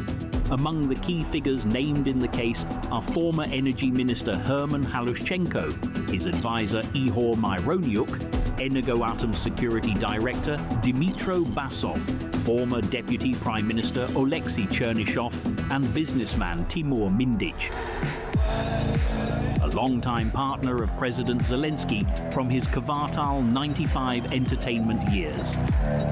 Mindich is suspected of playing a central role in the scheme before fleeing Ukraine just ahead of the raids. Politico note that investigators are examining how he learned of the operation in advance. Some elements of the corruption schemes appear to trace back to former MP Andriy Derkach, later unmasked as an FSB agent, with parts of the operation allegedly run from property linked to his family. The revelations come at a time when Ukraine's anti-corruption institutions themselves have come under pressure.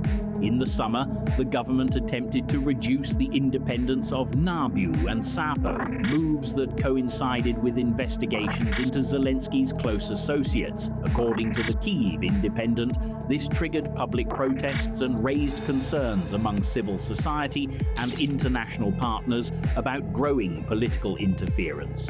Parallel to these developments, the defense sector is also under scrutiny.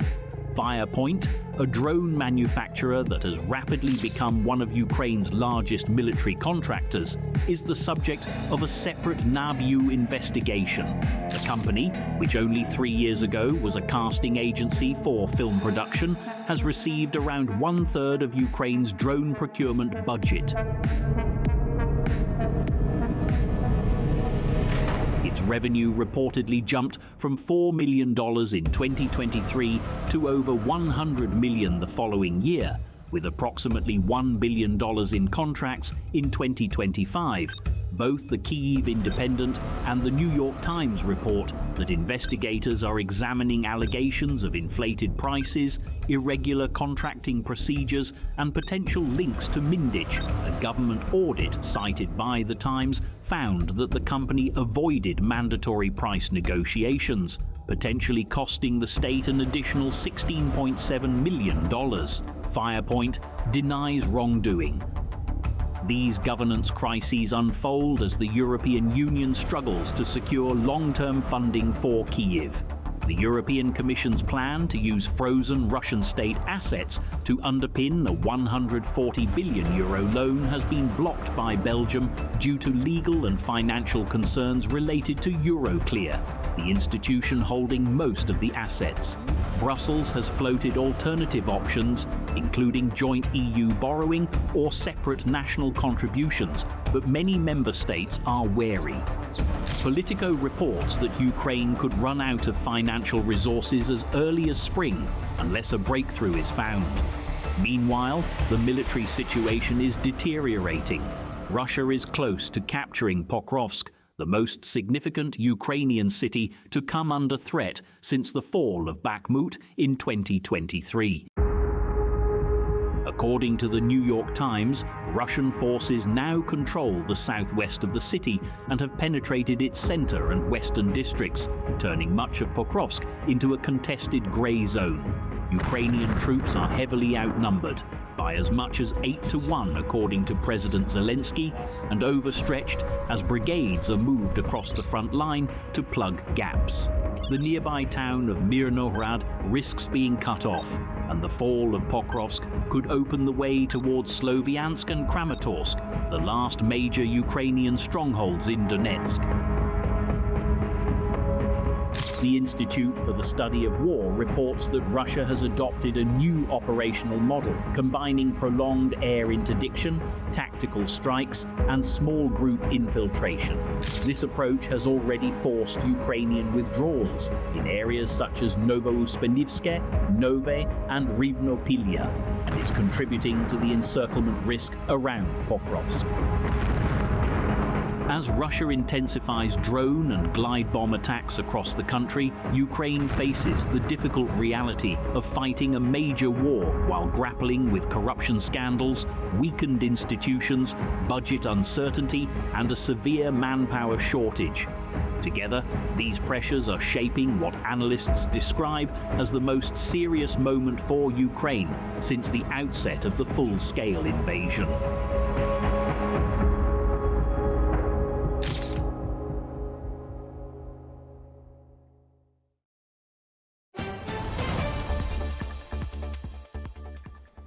Welcome back. You're watching Prime Time. Now, Guli Garadagli is here to dive into the world of social media. Guli, what's on the agenda today? Busy day on social media with everything from politics to robots. So let's get started.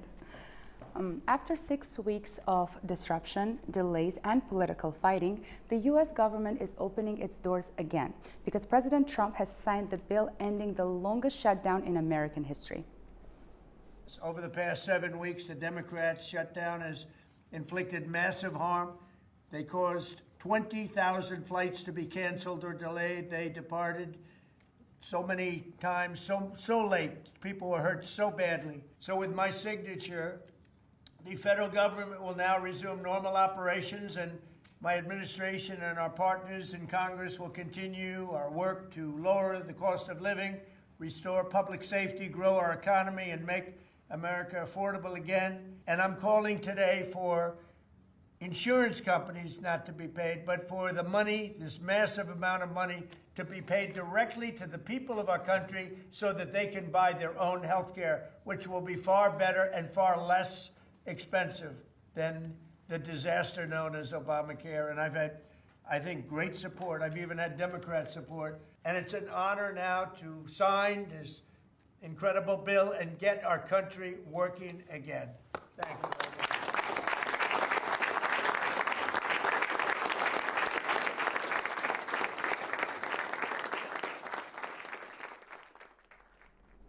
Meanwhile, another story out of Washington. House Democrats have reignited the Epstein controversy, publishing emails they say raise new questions about Donald Trump's relationship with the convicted sex offender. One message claims Trump knew about the girls, while another describes him as that dog that hasn't barked. The White House has responded. These emails prove absolutely nothing other than the fact that President Trump did nothing wrong. And what President Trump has always said is that he was from Palm Beach and so was Jeffrey Epstein. Jeffrey Epstein was a member at Mar-a-Lago until President Trump kicked him out because Jeffrey Epstein was a pedophile and he was a creep. And this email you refer to with the name of a victim that was unredacted now and has since been reported on in this room, so I will go ahead and say it, Virginia Giuffre. And it was CBS's own reporting, Ouija, that recently wrote that Miss Giuffre maintained, and God rest her soul, that she maintained that there was nothing inappropriate she ever witnessed, that President Trump was always extremely professional and friendly to her. And so I think it's a question worth asking the Democrat Party, and you should all go ask them after this briefing, of why they chose to redact that name of a victim who has already publicly made statements about her relationship with Jeffrey Epstein and is unfortunately no longer with us. Switching gears now. Really heartbreaking news coming out of Peru. A bus went off the road and fell into a deep ravine, killing 37 people. Several families are still waiting for updates on their loved ones.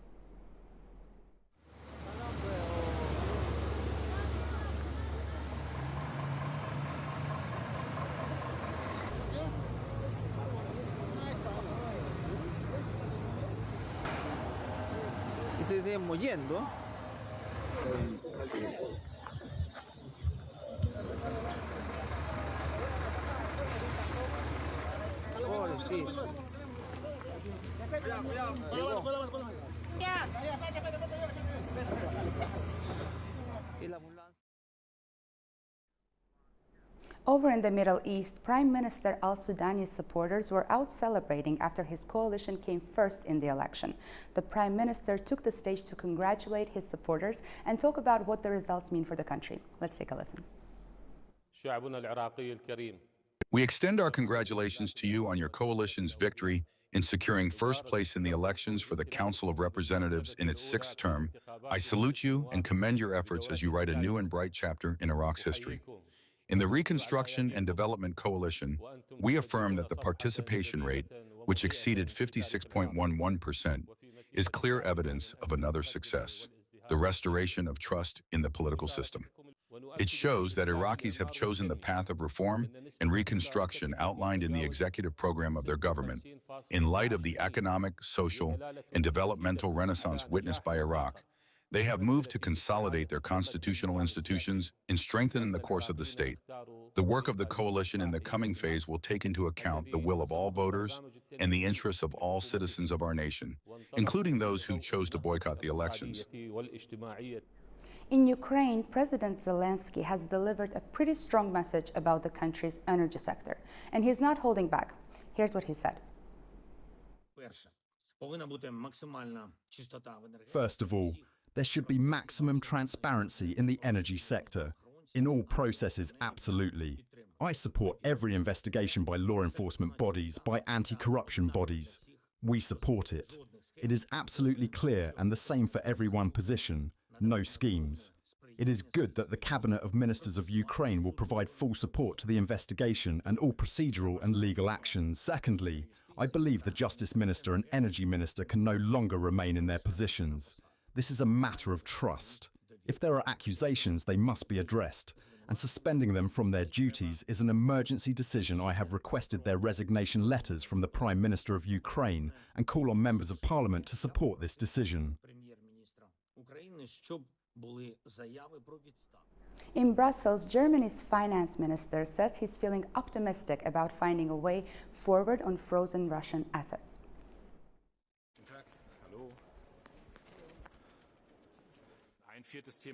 I would also like to address a fourth issue, because we will of course continue to discuss how we can support Ukraine within the Circle of Finance Ministers. We have just come from budget consultations in Germany. In the finalization meeting, we will now allocate an additional €3 billion to strengthen Ukraine.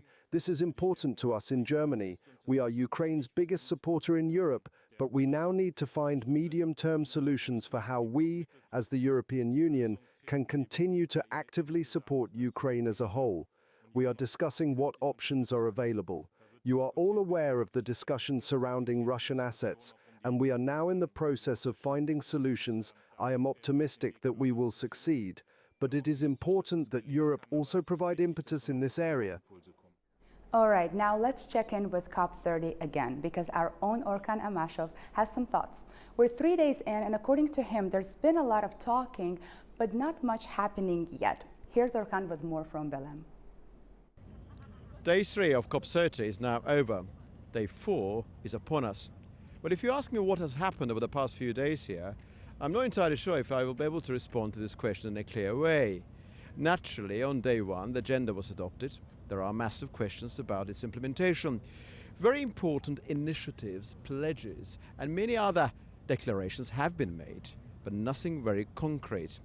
Last year in Baku, during COP29, on day 2 and 3, we have had some element of progress in relation to Article 6.2 and 6.4. There was also some progress in connection with the Loss and Damage Fund. Nothing of that nature has happened here so far. It does not necessarily mean that it will not happen. And also, of course, what happened towards day 2 here in Belém has given rise to security concerns when a number of members, representatives of indigenous communities, entered the COP30 venue. Security was lacking in the Department of Receptiveness. Now something a little lighter. Tokyo is glowing, literally. The city is celebrating its annual Tori no Ichi festival, where people come to pray for good fortune and pick up some of the most colorful good luck charms you've ever seen.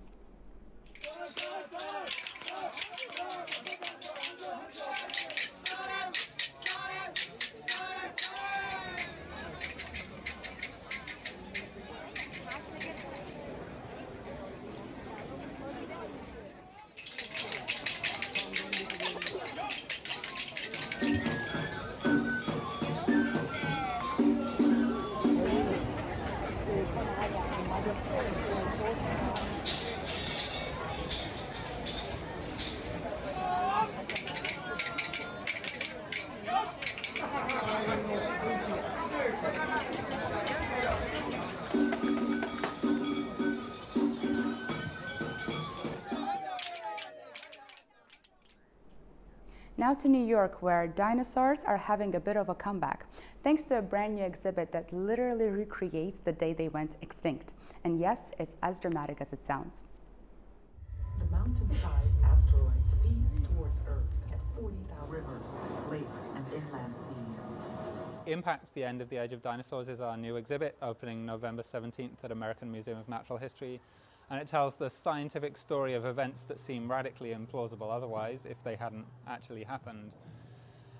Where 66 million years ago, a giant meteorite the size of Mount Everest changed life on Earth forever, making dinosaurs and giant reptiles that lived in the ocean, along with 75% of species on Earth, extinct, never to be seen again.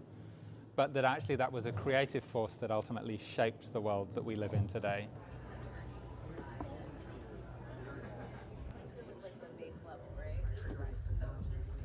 Dinosaurs are super cool, and I think it's because they're unlike anything we can see today, and they inspire us.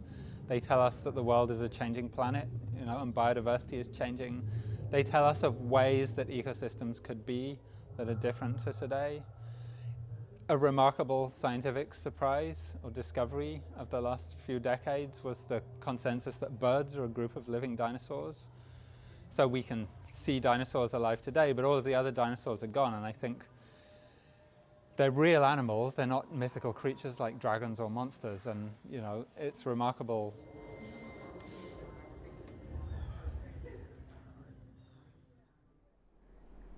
On the tech side of things, over in Moscow, Russia unveiled its first AI humanoid, but let's just say the launch did not go as planned.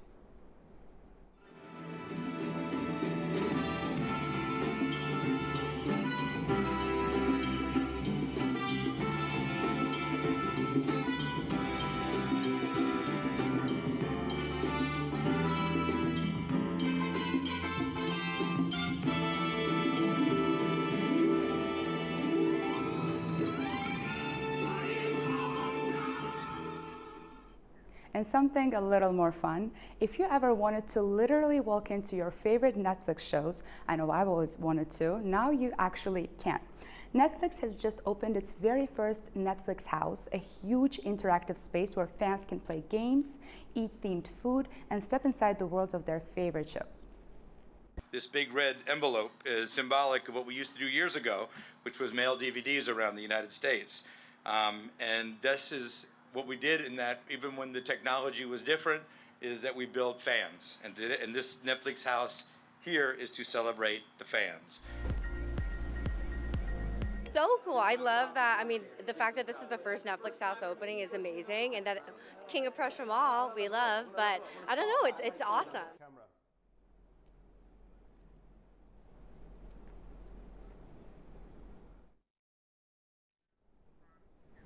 That's all I've got for you today. Don't forget to check our website at AnewZ.tv, and of course check us out on all of the social media platforms. Back to you, Guy. Julie, thank you very much. As always, very, very interesting indeed. Okay, let's now go to South America. Now, last night, Orkan Amashov wrapped up day 3 at COP30 with a fairly stark assessment, plenty of pledges and declarations, but very little in the way of concrete outcomes. He also noted that unlike last year in Baku, where negotiators made early progress on Articles 6.2 and 6.4 of the Paris Agreement, there's been no comparable movement there in Belém. Well, so far anyway. Well, for viewers, the reason those two articles matter so enormously is that Article 6.2 governs how countries trade emissions reductions directly with one another, the rules that allow one nation to buy or sell carbon cuts to meet its climate targets. Article 6.4, meanwhile, is the framework for a new UN supervision global carbon market. Now, that's intended to ensure that carbon credits are properly verified, transparent, and not counted twice. Together, they shape how climate finance flows and how credible global emissions reductions really are. Now, Orkan said none of that has advanced there yet. And with added security concerns following events on day 2, the atmosphere remains, well, unsettled. Let's now bring him in live and speak to the man himself. Orkan, very, very good to see you. Wow, I mean, what a time you've had. Thank you, Guy. Very different to the time that we had together in Baku. I think most of our viewers were gripped by your summary of day 3. What are things like there now? What's happened today? What have you seen on the ground during day 4? Thank you, Guy. Day 4 is underway, and ultimately, on the basis of what I've seen so far, one thing must be made very clear. When you are concretely focusing on a specific development, you're attending a particular event, you may notice intensity. When you talk to delegates about a particular item forming wider scope of climate diplomacy, an agenda of this particular COP, you may notice intensity. But there's a lot of linguistic originality being employed by many people here. When it comes to the discernible, tangible outcome which has emerged, I haven't discerned anything of that nature. Even in connection with agenda, there are some massive, massive question marks. It's a very interesting question. Today I had a number of conversations with one of Yalchin Rafiev, COP29 lead negotiator. Also, I earlier spoke to COP29 president and many other individuals. One school of thought is that this COP has never meant to be about actually tangible outcome. In the first place, it's a process. And naturally, this COP is building upon the outcomes gained in Baku and preparing fortuitous ground for important decisions to be made next year as part of COP31, which will be held either in Turkey or in Australia. I'm not entirely sure about that. I think each COP has to bring certain results, and that should be tangible. And in this particular case, in the case of COP30, it's definitely going to be about adaptation. Naturally, Guy, as you remember last year, we may talk about adaptation, resilience, peace-oriented climate action. We can come up with all sorts of interesting ways of expressing self-same notions, but everything effectively, whether we like it or not, is revolving around money, climate finance girl. And for that reason, but not for that reason alone, what happened at COP29 was indeed incredibly, incredibly important. Back then, last year in Baku, the climate finance goal was tripled, increasing to $300 billion level, and also general ambition of increasing that amount of money to $1.3 trillion by 2035 was also agreed upon. So basically, two competing visions. One is that all in good time, it's a process.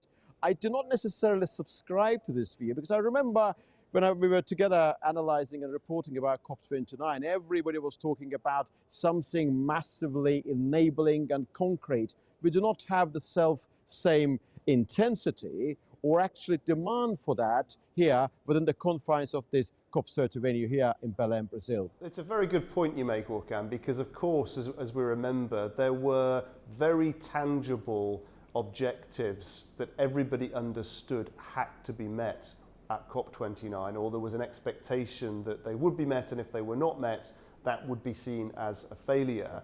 So that increased the tension, the pressure, the difficulty on the delegates and the people involved. But it also meant that when those objectives were reached, there could be no ambiguity about the fact that the event was a success. It seems to me what you're saying is that there's a lack of clarity here about what success even possibly looks like. Yes, indeed. A very good point, Guy. We don't even know what should we call success. What is the definition of success? Well, for $40 billion US dollar pledge specifically dedicated to adaptation will be success. Will the mobilization of $300 billion US dollar will be success? What is success indeed? To what extent we have to distinguish between adaptation and mitigation? And also a proper balance between them should be taken into account very seriously. Today I attended a high-level annual meeting dedicated to enhanced financial framework. And there, of course, transparency was key focus.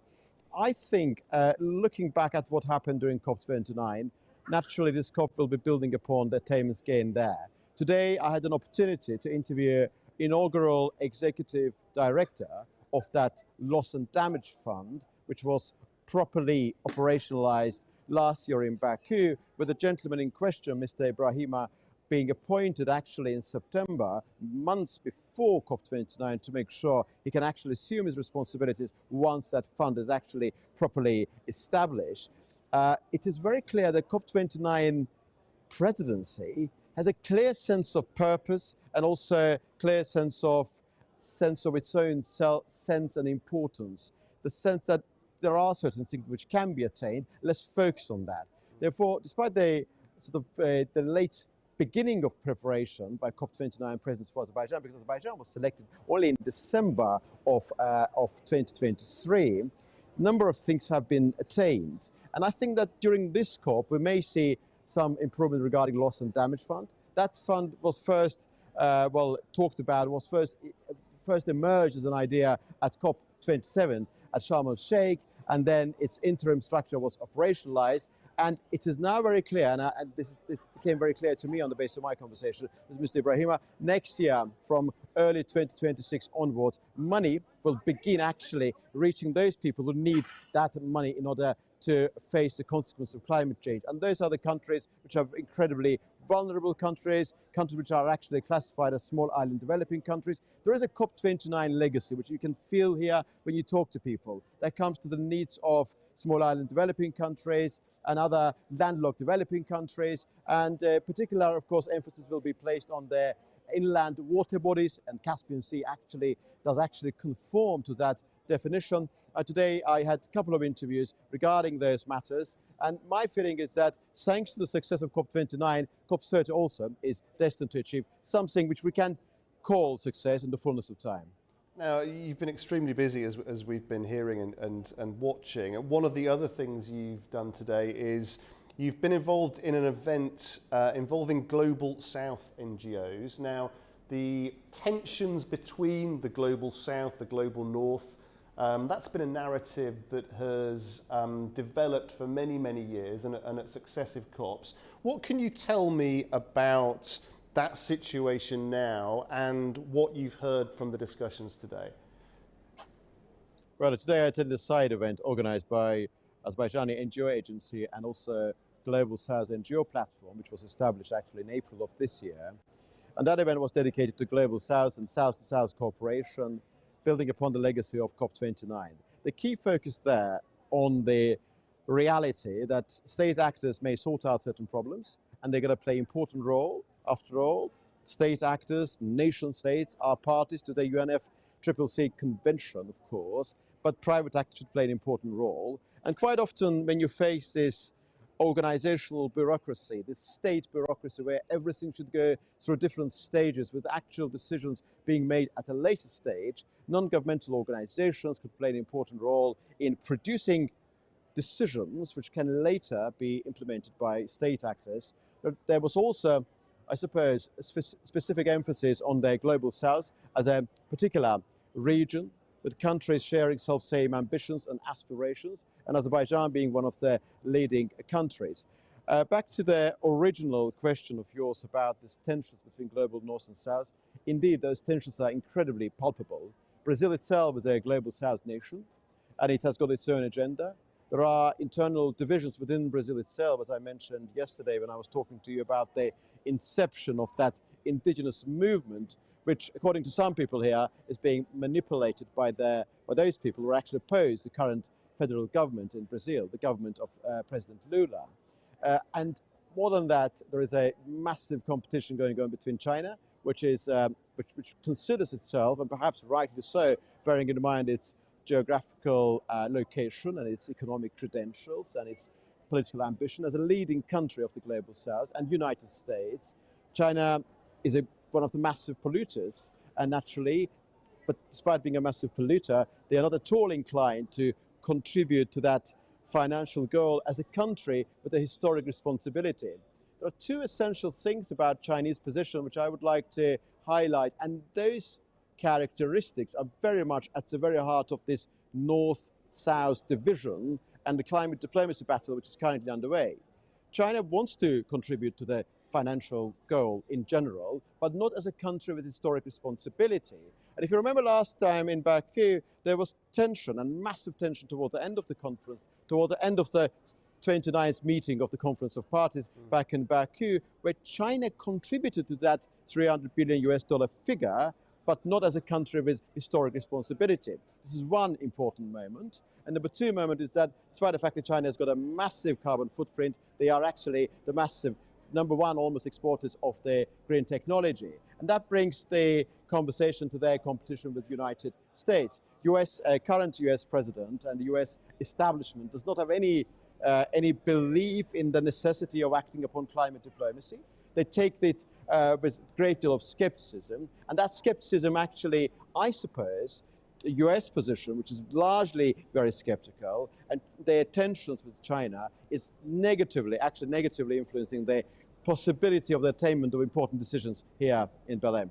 A very complex picture, expertly expounded for us, as always. Orkan, it's a great delight to speak to you. Thank you very much indeed. Thank you, Guy. Thank you. Okay, now to some football news, and with their World Cup hopes hanging by a thread, Azerbaijan are looking to turn things around as they face Iceland tonight in Baku. The must-win match could decide their fate in the qualifiers. AnewZ's Narticek has more.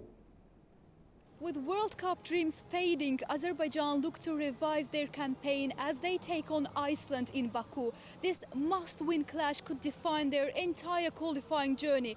After a disappointing run, the home side sit bottom of the table with just 1 point, while France lead the group on 10, followed by Ukraine on 7 and Iceland on 4. This is the third game under new head coach Ayhan Abbasov, whose team suffered a heavy 5-0 defeat to Iceland in Reykjavik. Speaking at yesterday's press conference, Abbasov urged his players to put that loss behind them and promised a more attacking approach tonight. It's clear that he has prepared the players to aim for goals and points. We are going to win because I have followed the team all over the world and I expect nothing less tonight. We are here today to support our national team. We have come with our families, because I think that we should support Azerbaijan in every field, whether it is in sports, culture, politics, etc. It is our duty as citizens to support it everywhere. Iceland, meanwhile, are still chasing a top 2 finish following their impressive draw against France. They remain 6 points behind the group leaders with 2 matches left to play. Known for their compact defense and quick counter-attacks, the visitors will look to exploit any mistakes from Azerbaijan. Azerbaijan, meanwhile, will keep battling for their slim World Cup hopes on Thursday night. Montenegrin referee Nikola Dabanovic will officiate tonight's match. The crowd is ready for an exciting clash and plenty of loud Viking claps. Stay tuned to AnewZ as we will be back with the result. It's Nachichek Jahangirli and Zohrab Shirinov reporting from Baku. Let's take a look at other stories from around the world. And life in Gaza remains difficult even after the ceasefire. Israeli restrictions and war damage have left many families without electricity, relying on flashlights and candles at night. Daily life in Gaza comes to a halt when the sun sets. Families here are still living without electricity, more than 2 years after the war began. For Hanan Al-Juju, feeding her 3 children has become a nightly challenge. We stay in the darkness. Once the sun sets and the Maghrib prayer is called, if the light of the flashlight is available, we light it. If not, we go to sleep without dinner or light. Her family has relied on candles, then flashlights, but the constant cost of batteries and the danger of fire in their displacement tent has made even that difficult. Before the war, Gaza received electricity from Israel and its lone power plant. But after the conflict erupted in October 2023, Israel imposed a total siege and the Strip's power station quickly ran out of fuel. Some residents have improvised, setting up solar-powered or generator charging points. Mohammed Al-Hor runs one from his bombed home, which was hit in the war. Of course, in the early days of the war, large parts of the electrical grid and cables of the electricity company were damaged, leading to power outage around the 7th day of war. From the beginning, we used to charge in the houses. After that, we set up a charging point inside the house. The charging point was also bombed, and my brother was martyred inside this place. The damage to Gaza's electricity system is severe. More than 80% of the distribution networks have been destroyed, along with warehouses, machinery, and vehicles, losses that experts estimate at $728 million. This sector is considered an essential crane, which all essential sectors in Gaza depend on. The amount of electricity the Gaza Strip needed before the aggression was approximately 600 megawatts today. For the past 2 years, no electricity has reached the Gaza Strip. The amount of electricity reaching Gaza is 0. Officials, at Israel's coordination of government activities in the territories, says it is facilitating humanitarian aid, including fuel for electricity, and has connected power lines to desalination plants to support drinking water. But restoring full electricity will require a massive rebuild of Gaza's damaged network. Well, that does bring us to the end of tonight's Prime Time. Please do join us tomorrow for more news and analysis. And from all of us here at AnewZ, thanks for being with us.